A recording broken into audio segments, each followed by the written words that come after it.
Kakain ang dalawang katulong ng Taiwan. Ayan, no, sarap fried chicken. May mga salad-salad pa yan, nalaman. O, ayan, ang sarap ng mga salad namin. Oh! Tapos ay brown rice. Anong tawag dyan? Ibalin? Chicken curry. O, ayan, let's eat, guys. Kakain na kami. Ayan, kakain ang dalawang Inday ng Taiwan.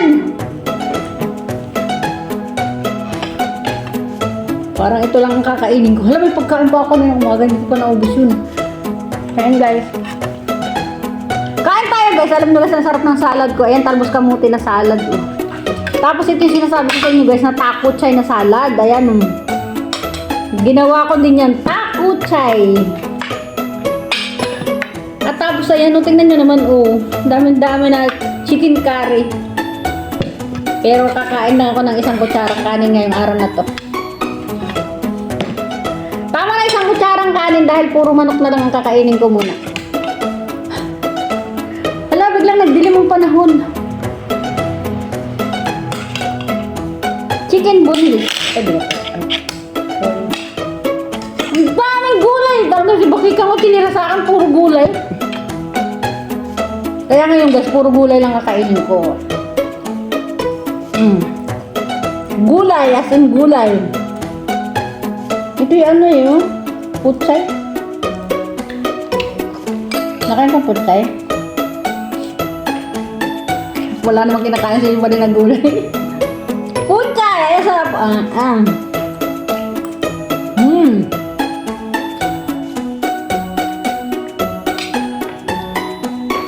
Bakit wala kang sausawan? Wala ka na?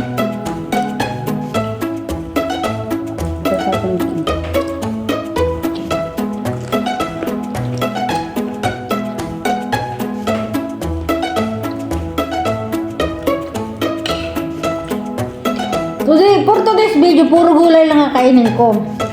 Pero may isang kutsarang kanin. Dami ko kasi inalmusal kanina. Nag-fried rice sa iba din. Ay, grabe. Ang sarap niya, guys. Ang boneless na chicken. Ayun. Diyos ko Lord, wag naman sana akong kumapakain ng kanin. Pag napakain ako ng kanin, ako, delikado buhay ko. Sarap.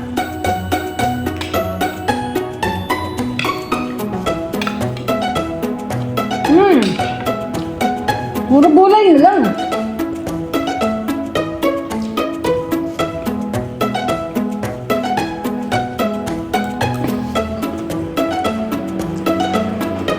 Maasim kasi gayong aking salad na talbos kamote.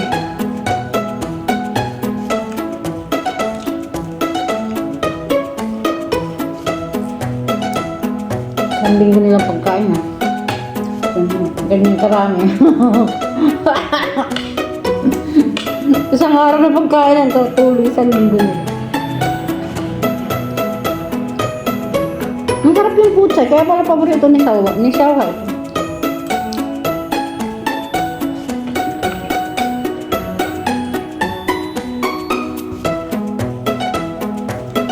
Sabi ni Bakit kang kagabi, ubusin na daw namin lahat ito. Sabi ni Bakit kang wag daw. Para ito na daw ulam natin yung tanghali. Hindi alam. Ako lang ang nakain ng gulay. Yung isa dyan, bawal kumain ng gulay. Ayaw kumain ng gulay. Mayaman yung sosyal yan. Kinakain na nila karnap. Isda.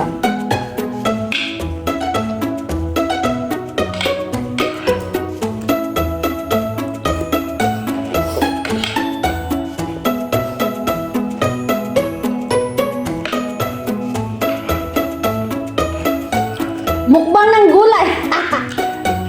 Para namang hindi masaya ako yung mukha ko kasi nangiwit. Ibig sabihin, hindi ba nasasarapan yan? O naasim. Asim.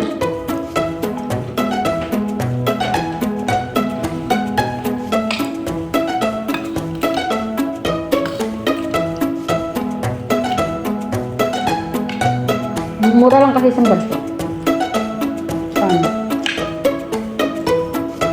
Wala pa isang daan, di ba? Isang ganyan. Paano yun? Pag nabukasan na, parang 89 lang yan. Sila na.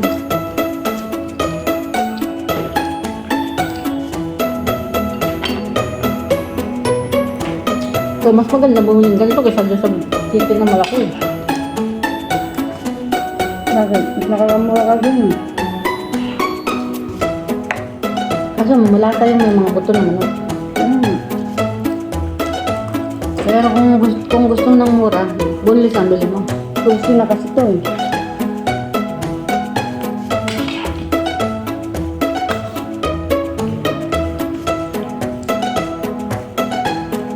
Ito pala yung magandang ano. Magandang ano, anong tawag dun? Yung matamis na luto, ang tawag.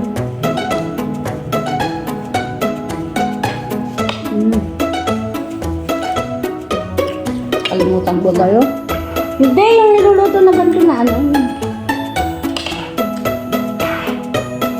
Kalimutan ko na ang tawag. Yung binibintang por kilo. Yung matamis-tamis siya.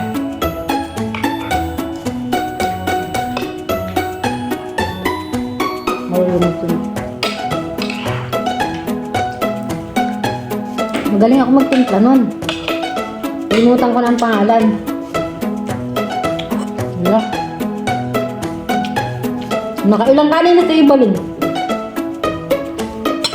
Ako naman, maubos ko na yung mga gulay.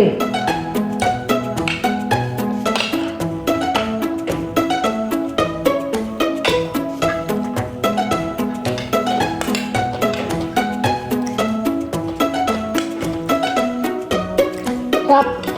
Ang sarap! Maanghang.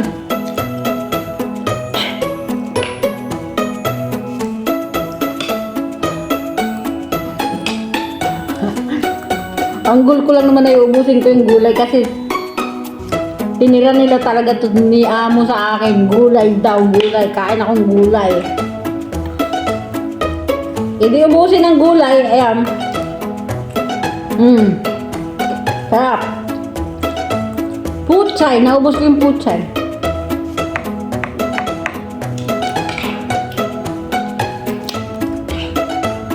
Sarap siya, guys. Basta isang kutsarang kanin lang ako. Sapat na sa akin yung isang kutsarang kanin.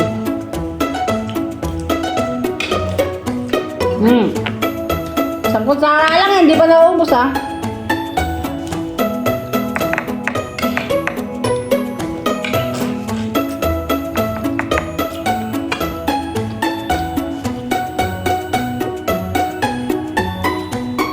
Isang kutsarang kanin at saka isang katilbang gulay. Wala, maubos yung gulay oh. Ano pa oh. Grabe ka ah. Ha? Hindi ito mong kamit na. Kaya nga dapat sa inyo sa egg.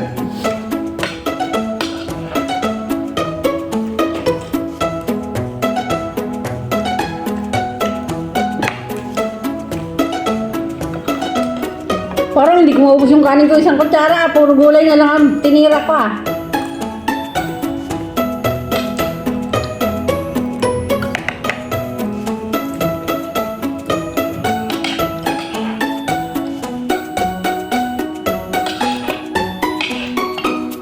Sinusubukan ko lahat ng ano, ng mga luto. Kung paano ako kikita pag nasa Pilipinas na ako. Kaya sinusubukan ko lahat yan.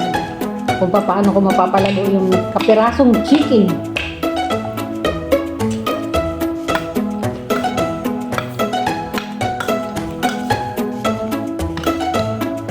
Sarap.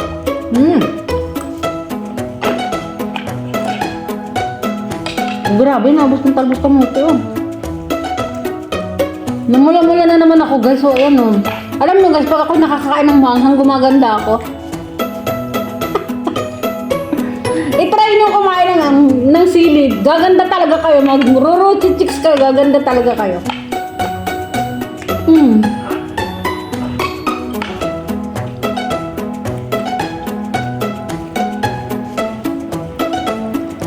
Sili at suka. Promise, gumaganda ako pag kumakain ako manghang. Ano ba yan? Yung Yung isang kutsarang kanin ko, hindi ko pa nubos. Masarap. Natatapos yung video, tapos ko natin isang kutsarang kanin ko. O, naniwala na kayo. Isang kutsara yan, ha? Within 13 minutes, ubos ko yung isang kutsarang kanin na yan. Inurasan ko talaga. Ang tagal-tagal na yung 13 minutes! Isang kutsarang kanin, maubos ko yan. Ikaw, iba ilang kanin. Igundo lang yan. Isang tubo lang yan.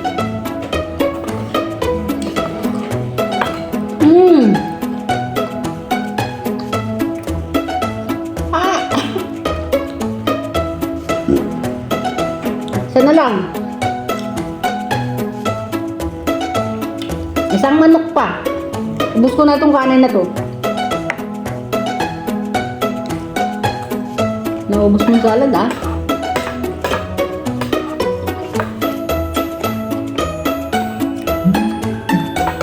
Kala ko sa akin, ah.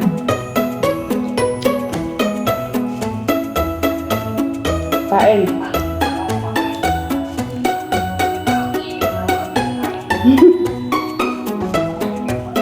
Lisngag, kain. Kumusta na yung mga tinda mo dyan, Lisngag?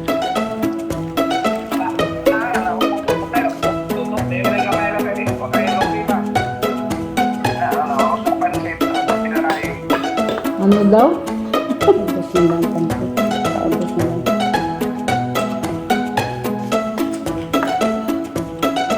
Pag may pasok, Lisngag sa umaga, lutuin mo pansit, sopas, or spaghetti.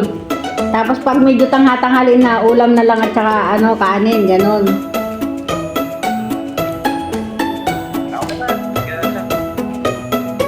Daming pagkain na Lisngag, ah.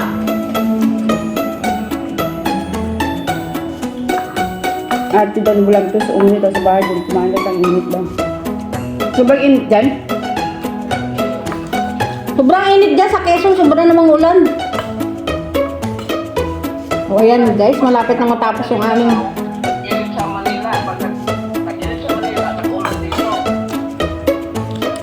Pati bagyo sa Manila, dito, init. Ano mo?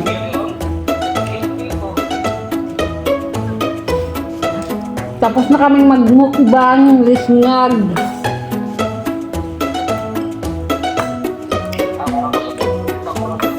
Busog na yung iyong intong.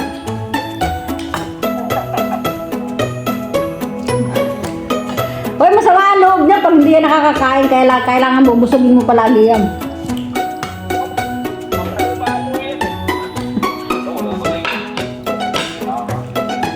Hala, ubus ko yung kanin, oh. Within 13 minutes, ubus ko yung kanin talaga. Maraming salamat sa panonood sa aming pagmumukbang. Bye everyone.